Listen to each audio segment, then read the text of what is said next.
Peaches. Hi, Pumpkin. How are you?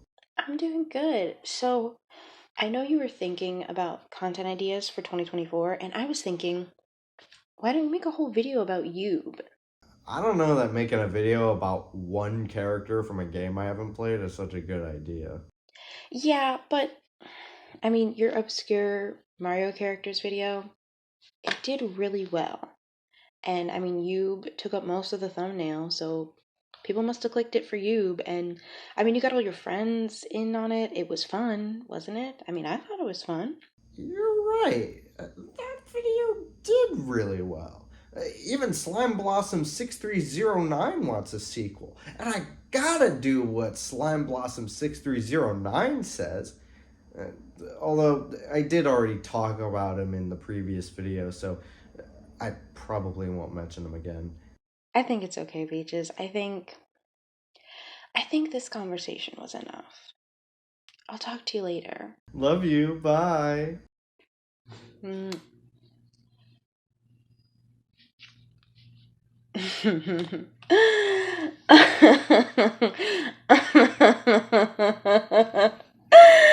Oh my gosh. Oh, we're gonna bring you back. It'll happen. It'll happen. Greetings to all who wish to be greeted, especially you, Slime Blossom 6309. I'm MegaPacKid, and this is my game shelf. And this is the long-awaited sequel to obscure characters in the Mario franchise. This is more obscure characters in the Mario franchise.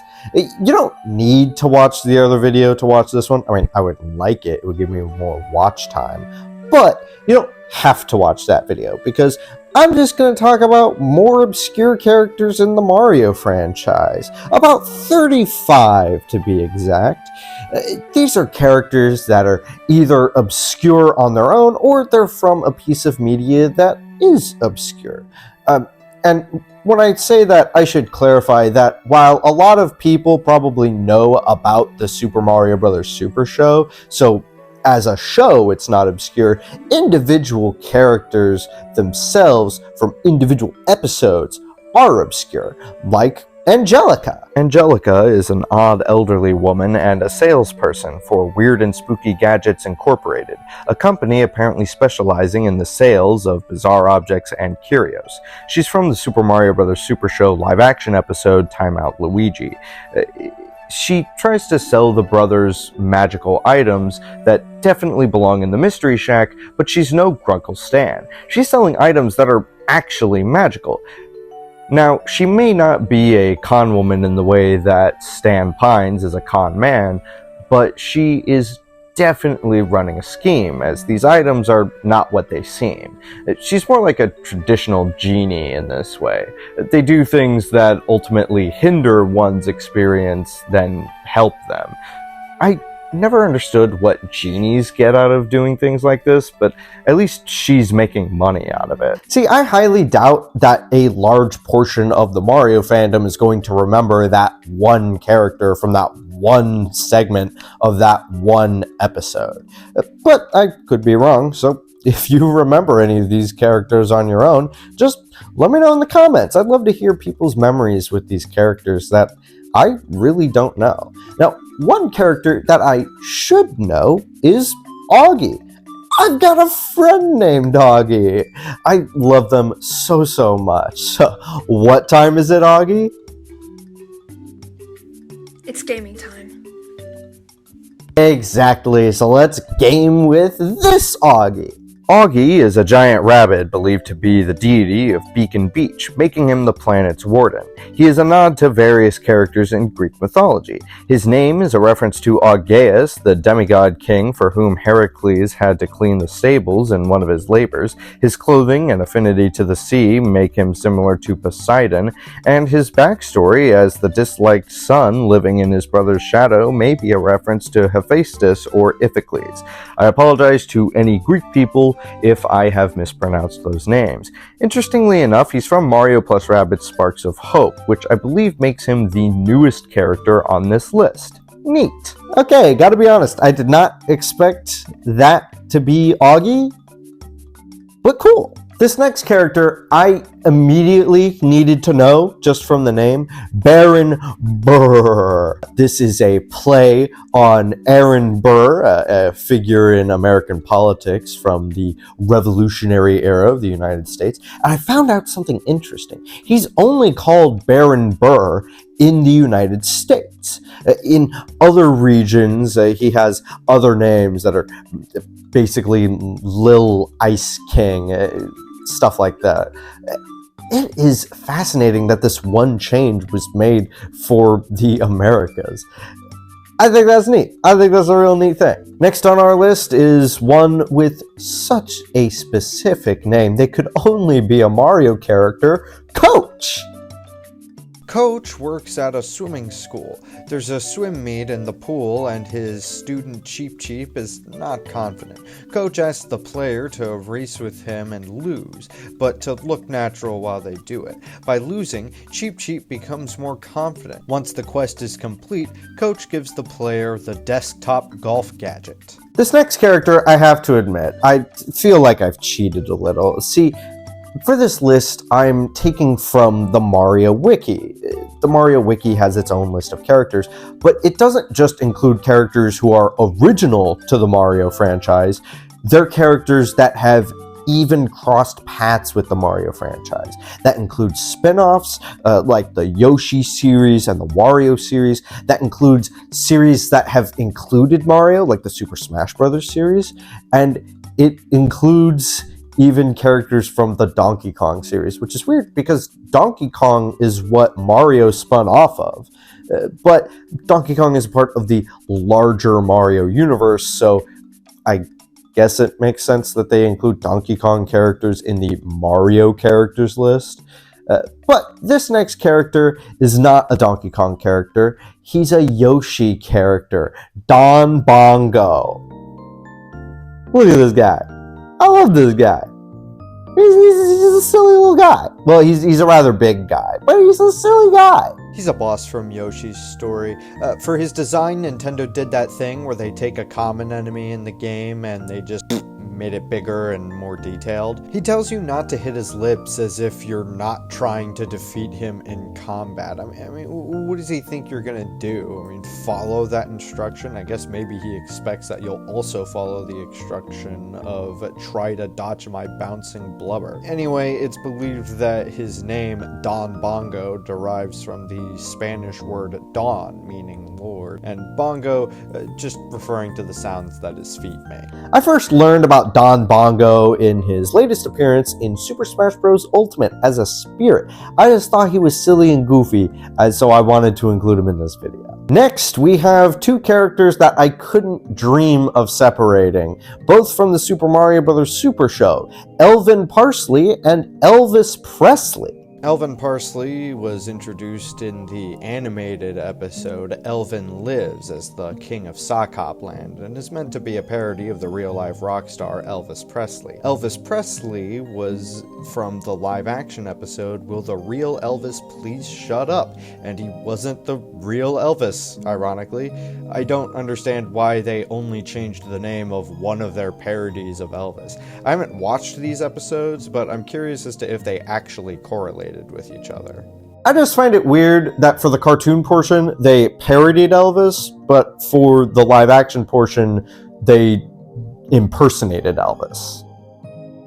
Next, we've got Forebear, not to be confused with Foreman. The forebear starts out as a portrait that is given to the player after clearing out all the booze in the engine mansion by the steward. Eventually, the forebear comes out of the portrait to activate a ski lift, and it is revealed, if the player returns to the engine mansion, that the forebear has taken back rightful ownership of his home, with the steward once again becoming his servant. I guess I really should say not to be confused with Foreman, as it's probably pronounced Foreman. Anyway, Foreman, not to be confused with Forebear, is another Toad from the Paper Mario series, this time from Paper Mario Color Splash. He works with trains. So then we got Gary. And I love characters with incredibly basic names like Gary. He holds the 4th rank in senior class singles and the 3rd rank in senior class doubles at the Royal Tennis Academy in Mario Tennis Power Tour. Obviously, I'm coming from an American perspective when I say that. There are probably characters with incredibly common Japanese names in this series that I wouldn't consider basic names because I'm not from that culture. Maybe there's a Don Bongo for every John Smith in some other world. Next, we got Harry. Now, if you'll remember, I mentioned that there were 4 Harrys in the larger Mario franchise, at least according to the Mario Wiki's list. And that hasn't changed. So, here's the second one. Harry's an unlockable character in Mario Tennis on the Game Boy Color. He's able to be transferred to the Nintendo 64 version, and he appears as a coach in Mario Tennis Power Tour on the Game Boy Advance. Good for him. Next, we got Helvetica. Now, when I saw that Helvetica was from Super Paper Mario, I thought, well, Helvetica can't be obscure, right? I mean, people liked Super Paper Mario, right? Helvetica is a struggling author named after the Helvetica typeface. He is encountered in Super Paper Mario living on the first floor, ground floor in the PAL version, of Flipside. He writes slowly, so his works are never published, unlike his Flopside counterpart, the best-selling author Garamond, named after another typeface. Helvetica actually sends Garamond ideas in his dreams, and the two eventually switch places. Helvetica sometimes thinks he would be better off working as a cook, seeing as his culinary works make even chefs jealous. Whenever I see people talk about the Paper Mario series itself, a lot of people kind of skip over Super Paper Mario. I really liked Super Paper Mario. I liked what I've played, at least. In fact, some of my earliest videos on this channel are of me playing Super Paper Mario. I don't think I ever got as far to interact with Helvetica, but I really liked the game, and as much as people clamor for a remake of The Thousand Year Door, or even the first game in the series, I really think Super Paper Mario deserves it, especially because due to the Wii's gimmicky controls, it's kind of stuck on that console until Nintendo does something about it, just like with The Legend of Zelda Skyward Sword. Speaking of Paper Mario characters, Hole Punch. Just Hole Punch. Just a Hole Punch. Hole Punch is one of the bosses in Paper Mario the Origami King, because that game had office supplies for its bosses. And so there is an official Mario character named Hole Punch. That is a Hole Punch. I'm sorry, I just can't get over that. This article's really long, by the way. It's still going. Wow. Now, I realize that Paper Mario the Origami King is one of the more recent entries in the franchise, and thus Hole Punch is probably one of the less obscure characters on this list. But also, from what I've heard, the Origami King is just one of the less memorable entries in the franchise, and that includes the bosses.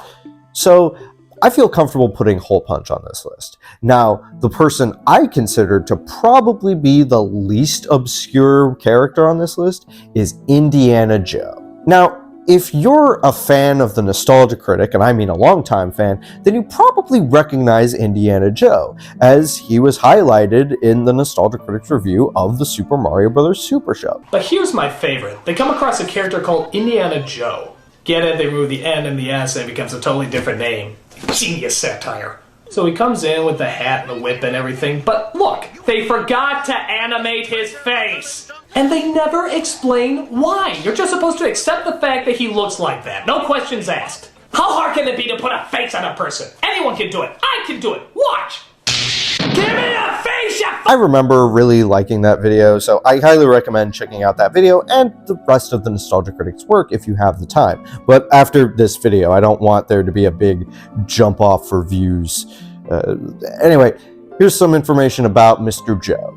Indiana Joe appears in the animated episode of the Super Mario Bros. Super Show, Raiders of the Lost Mushroom. He's a so the story can happen kind of character, a real Deus Ex Machina, the prime example of that term. He comes in, able to save the characters, and then also he just happens to know the locations and shortcuts leading to every treasure in Jungle Land, which the characters just happen to be looking for. So then we got Jarvis. Now, I'm a big fan of Jarvis Johnson, and this character is not related. He's a ghost from Luigi's Mansion, and he's called Jarvis the Jar Collector in the GameCube version, but for some reason they changed it to Jarvis the Pot Collector in the 3DS version. He collects jars, so his name is Jarvis. That's funny. Anyway, on to King Fret. King Fret is from Yoshi's Safari, which was on the Super Nintendo and used the Super Scope, that console's version of the NES's Zapper. He's the one who gets the inciting action started because he gets kidnapped by Bowser, along with his son, Prince Pine. This next character is, how should we say, of short stature. Lil Ogre. Lil Ogre's big contribution to the Mario franchise is playing a big role in Cat Nana's story in WarioWare's Smooth Moves, in which he annoys a sensei, then gets them to not fight his big brother, and then gets mistaken for Cat. And while we're on it, how about we talk about Lil Massive too? Lil Massive is a character who appears in Mario & Luigi Dream Team. He works as a tour guide along with his brother in the real world. You know, with so many sets of brothers, it's a wonder they don't put brothers in the title. Oh, the foreign one's making a lot more sense now. Oh. Something I don't like is that they put the apostrophe in different spots for these characters. That wasn't an issue on my part. In fact, I thought it was, so I had to go back to the Mario Wiki and double check. But yeah, that's how these characters' names are spelled, at least on the Mario Wiki. I suppose I could go to the games to check for myself, but I'm not going to do that. Anyway, here's Mayor of New York City. Now, it should be noted that this character doesn't have an official name, and that if an official name does come about, then the Mario Wiki will change to reflect that. But also, this is a character from an old cartoon. I don't think Nintendo's gonna say anything about it. Alright, I lied before about Indiana Joe. Probably not the most iconic character in this video specifically. That will probably be Ninja from Mario Hoops 3-on-3, but specifically from Final Fantasy. See, Mario Hoops 3-on-3 had a few Final Fantasy characters because the game was developed by Square Enix. Now, that is already kind of weird, but it's also weird to me because this character's name is Ninja, and that's just their whole thing? I guess I'm not too familiar with Final Fantasy as a franchise, but this just seems incredibly generic. Now, last video I mentioned the characters from Mario's Time Machine being just regular historical figures, like Abraham Lincoln. So, imagine my concern when I saw Osama. Osama is from the Japanese pseudo-sequel to the American version of Super Mario Bros. 2, BS Super Mario USA. Osama just means king, so he's the king of that game's world, Subcon. It's not Osama bin Laden. As far as I can tell, he has no official affiliation with the Mario franchise. Whew! Okay, let's get to something a little less controversial. How about Parrot? The Parrot is a character in Paper Mario the Thousand Year Door who says a bunch of unuseful things until you use Vivian's Veil to get him to reveal the name of his captor, Dupless. Maybe we can go even further beyond. How about Parrot-er? Parrot-er is the sixth opponent that Toad faces in Versus Com mode of the Super Nintendo Entertainment System version of Wario's Woods. He appears to be a cross between a monitor lizard and a parrot, as evidenced by the portmanteau of the two that makes up his name. His eyes spin around independent of each other, and he wears red clown-like shoes. Oh, that's how that's spelled? Okay, how about, Hey, Scott, you got any characters? Quacks? Yeah, Quacks. Quack's first appeared in Donkey Kong Country 2 Diddy's Kong Quest. He hasn't been in the game since Donkey Kong Barrel Blast, in which he was an item that took 10 bananas from the first player. He's also the only character in the Mario Wiki whose name starts with a Q that isn't a queen. And then we got Royal Parrot. Okay, what is with all the parrots? The Royal Parrot was featured in the Adventures of Super Mario Bros. 3 episode Sneaky, Lying, Cheating Giant Ninja Koopas, and is also the size of an elephant. I'm serious. If the next character is another parrot, I swear. Royal Society. Whew. I find it weird that in the characters list, this is one entry as Royal Society and not like Royal Society member or Royal Society members. It just seems weird to me. It would be like if on a Marvel wiki they listed S.H.I.E.L.D. under characters, even though S.H.I.E.L.D. is an organization. But whatever, I digress. I know I've already talked about Super Paper Mario on this list, but when I was going through these characters, I just had to include this. Now, there have been characters on the characters list on the Mario Wiki that have had the same name, like Harry, but they've all been from different things. They've all been from different entries, different parts of the franchise even. But this is an instance of two characters with not only the same name, who are not only from the same series, not only the same sub-series, but the same game. Slim is a resident of Flopside and also a hopeless romantic for comedic purposes. But Slim is a pixel who can help the characters become, well, slim. Thinner, I mean. Very similar to the paper mode curse of the previous game. Slim and Slim. What? I mean, the Super Paper Mario devs just had to figure that out, right? TT, Diddy Kong Racing. He's a sentient, encouraging stopwatch from Diddy Kong Racing and unintentionally inspired the design of Connie the Coin from Cryptoland. I gotta calm down. This just makes me think, ugh. That's a character too? Ugg is the 9th boss encountered in Luigi's Mansion 3. He's a caveman ghost who possesses a Tyrannosaurus Rex skeleton. That's awesome! Speaking of Luigi's Mansion characters, how about Vincent Van Gogh? I'll be honest, I thought this was going to be another Mario's Time Machine historical figure, but no! Vincent Van Gogh actually isn't in Mario's Time Machine. I wonder if he was already named Vincent Van Gogh, or if he obtained that name after becoming a ghost. Here's Wonky. Wonky is an information seller who lives in the Rogueport sewers and is found in the game Paper Mario: The Thousand-Year Door. He resides in Herb T's Cola Bar. For 5 coins, he will give Mario information about legends, hidden treasures, or gossip. He may tell Mario anything from legends of the Pirate King Cortez to gossip about Zest T's long-lost sister. To find him, Mario must travel to the underground city below Rogueport. Wonky is shaped like an egg and his species is unknown. Wonky can also be seen in the paper game at the Pianta Parlor in Super Paper Mario. Wonky's role was replaced by Garson and Carson. I'm definitely cheating with this one, but Yukio Sawada. I understand that he's the mangaka for Super Mario Kun, but he made himself a character, and I gotta respect that. Then we got Z Keeper from Mario and Luigi Dream Team. Golly, this design is beautiful. Anyway, the Z-Keeper is a character who appears in Mario and Luigi Dream Team. He's the guardian figure of the Pailla Kingdom, who helped them take down Antasma many thousands of years before the events of the game. The name is derived from the word beekeeper through a combination of the American English phonetic spelling of the letter Z, which symbolizes sleep, and the word keeper, referring to his statues as a garden. I'll be honest, Mario and Luigi Dream Team is a game that I would love to play. I played the demo back when it was new, and eventually I bought the game on the Nintendo 3DS eShop. But the tutorial just goes on forever.